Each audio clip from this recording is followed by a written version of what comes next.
प्रतीक्षा कर रहा था ये पूरा देश कि जब हमारे आदरणीय नरेंद्र मोदी जी जब प्रधानमंत्री के रूप में आएंगे तो यह विकसित देश बनेगा। बिहार को प्रधानमंत्री मोदी ने क्या कुछ दिया, बिहार के लिए क्या कुछ किया, उसके वर्णन की बात करते हैं तो हमें यहाँ एक भी कैटलॉग नहीं दिखता है कि प्रधानमंत्री मोदी ने बिहार के लिए भी कुछ स्पेशल किया। के दशक में भूरा बाल साफ करने का उन्होंने प्रयास किया था और उसी समय से बिहार में आतंक मचाया। ऐसे लोग क्या स्वच्छता की बात करें, ऐसे लोग नरेंद्र मोदी जी पर क्या उंगली उठाएंगे, ऐसे लोग हमारे भारतीय जनता पार्टी और नीतीश कुमार जी पर क्या उंगली उठाएंगे।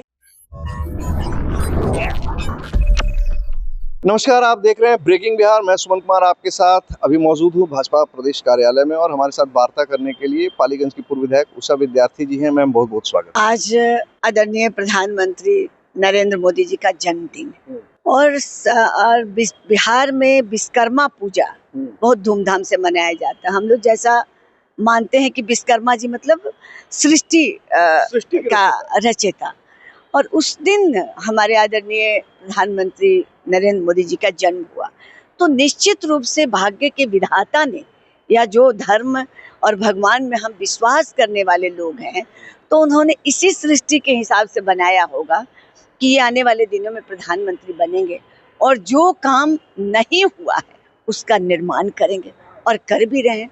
आज आज़ादी के 80वां साल होने जा रहा है, लेकिन क्या विकास हुआ।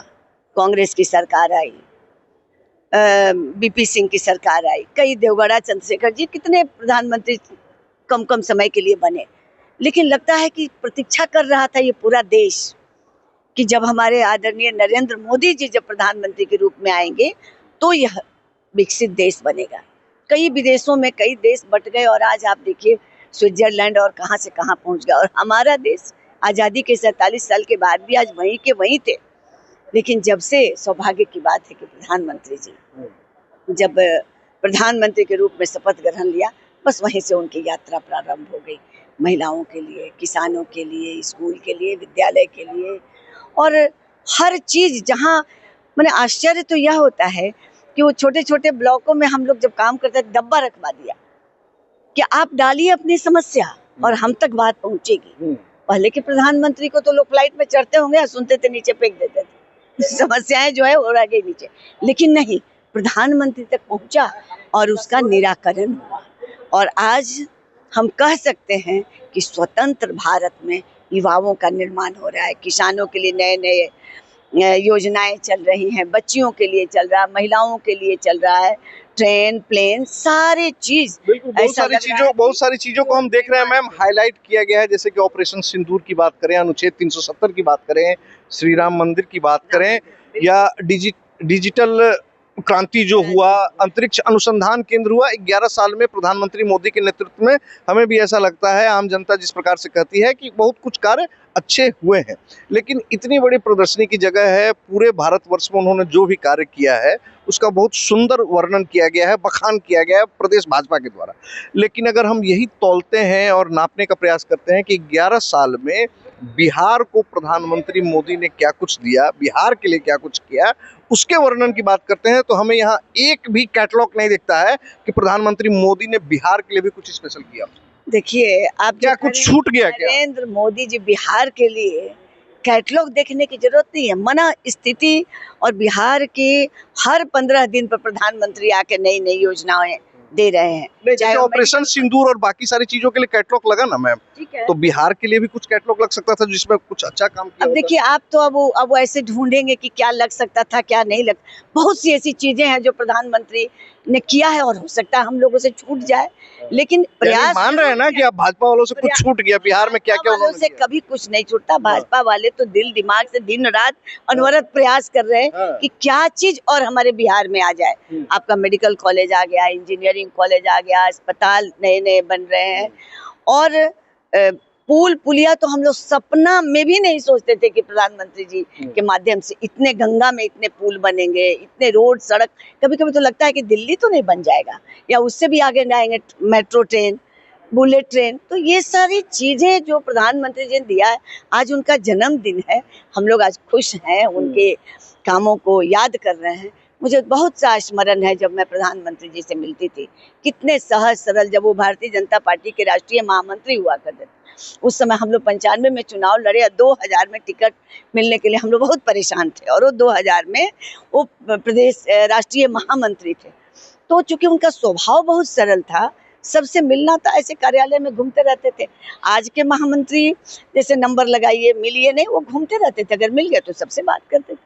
तो हम मतलब लोगों ने आजकल जो भाजपा के महामंत्री और बाकी पदाधिकारी हैं, लेना पड़ता उनसे है। मिलने में ज्यादा परेशानी होती है ना। अब देखिए, आप घेरने का प्रयास मत करिए। हाँ। कहने का मतलब है कि इतने सरल मतलब ये थे, इतने सरल थे कि हम लोग से पूछ लेते थे, तो हम लोग कहते थे भाई टिकट हम लोगों का नहीं मिल रहा है, मैं 95 अरे अरे ठीक है, बिहार के जो प्रभारी है उनसे मिलो, और आपने नाश्ता किया कि नहीं, आपने खाया कि नहीं। तो ये आज हम उस चीज को जब याद करते हैं तो लगता है कि इनके स्वभाव में सरलता थी। मैं एक बार किताब लिख रही थी, तो मैं गई गुजरात कुछ और काम से, समय मांगा, तुरंत समय मिल गया, और किताबों पर इतनी चर्चा की। बिहार के हमारे साथ और भी एक दो लोग थे, वो यूथ थे, तो उनसे कंधे पर उनका हाथ रखकर और पूछने लगी बिहार के बारे में। कहने का तात्पर्य यह है कि बिहार से उनका इतना लगाव था कि उनको बिहार लगता था कि बिहार में जो बचे हुए काम है वो हमको करना है। अच्छा मैम, एक और अलग मुद्दे पर बात करूंगा। जिस प्रकार से आरजेडी के प्रदेश अध्यक्ष मंगनीलाल मंडल और आरजेडी के ही एक और नेता अशोक महतो जिस प्रकार से भूरा बाल साफ करो की बात कर रहे हैं, तो क्या नहीं लगता है कि ये लोग फिर से 90 का दौर आ रहा है या अधिकार की बात करें? आखिर क्यों इस तरह की बातें, अभी क्यों?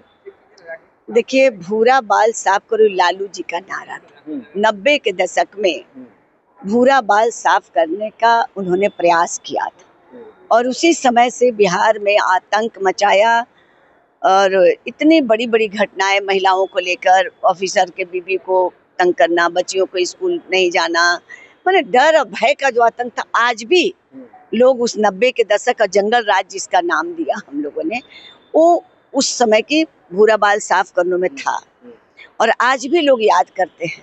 और उसी का परिणाम है कि आज भी लोग डर रहे हैं बिहार में कि अगर फिर से लालू जी का शासन सत्ता या महागठबंधन, अकेले तो सवाल नहीं है, महागठबंधन क्या, तो फिर तो कहीं 90 वाली दशक तो नहीं हो जाएगी, फिर कहीं वो बैकवर्ड फॉरवर्ड और सब लोगों को बांटने का काम तो नहीं करने लगेंगे, स्कूल बंद हो जाएगा, अस्पताल बंद। तो इस प्रकार से अब कौन कह रहे हैं मैंने सुना नहीं, लेकिन बिहार की जनता जानती है कि लालू प्रसाद यादव, अब उनके पुत्र तेजस्वी यादव, फिर से भूरा बाल साफ करने के लोगों को करने के लिए कर सकते हैं, वो भी करेंगे, वही करेंगे जो उनके पिताजी ने किया, उनकी माताजी ने किया। तो इसलिए इस भय से लोग आतंकित है, और एनडीए की सरकार चाह रही है, एनडीए की सरकार आ रही है, एनडीए की सरकार काम कर रही है महिलाओं के लिए, सबके लिए। क्या लगता है वोटों के ध्रुवीकरण का प्रयास है क्या? वोट तो ध्रुवीकरण कैसे, वोट तो पड़ता ही है जिसके जो पक्षधर है, जो बिहार की जनता चाहती है कि हाँ भाई हमारे लिए ये काम हो रहा है, बच्चे पढ़ रहे हैं, नौकरियां मिल रही हैं, अमन चैन शांति है, तो वोट तो उसी से पड़ता है। वोट का मतलब अब वो दौर गया, अब उस तरीके से वोटों का मुझे नहीं लगता है कि अति पिछड़ा, दलित, माँ दलित या तथाकथित भूमिहार, ब्राह्मण, राजपूत सब अब विकास की ओर दौड़ रहे हैं। हमें विकास चाहिए, हमें जाति पाति नहीं चाहिए, हमारे बच्चों को अच्छे से जीवन जीने की शैली आनी चाहिए, और अच्छे से हमारा परिवार चले, इसकी बात अब लोग कर रहे हैं।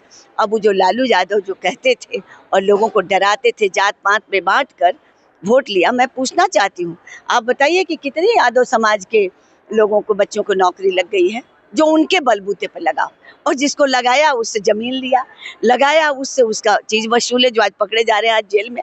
ऐसे लोग क्या स्वच्छता की बात कर, ऐसे लोग नरेंद्र मोदी जी पर क्या उंगली उठाएंगे, ऐसे लोग हमारे भारतीय जनता पार्टी और नीतीश कुमार जी पर क्या उंगली उठाएंगे, जो जहाँ खोलेंगे परत दर परत आपकी लंबी इंटरव्यू हो जाएगी। तो सब लोगों से अब आज का दिन बहुत अच्छा दिन है, आज आदरणीय नरेंद्र मोदी का जन्मदिन है, हम लोग बहुत बहुत शुभकामना देते हैं कि उनकी लंबी आयु हो, और भी अच्छे से वो देश के लिए, विदेशों में भी उनका नाम है और नाम रोशन हो, और आने वाले दिनों में वो नए युग के गांधी साबित हो, ऐसा बच्चों को लगे।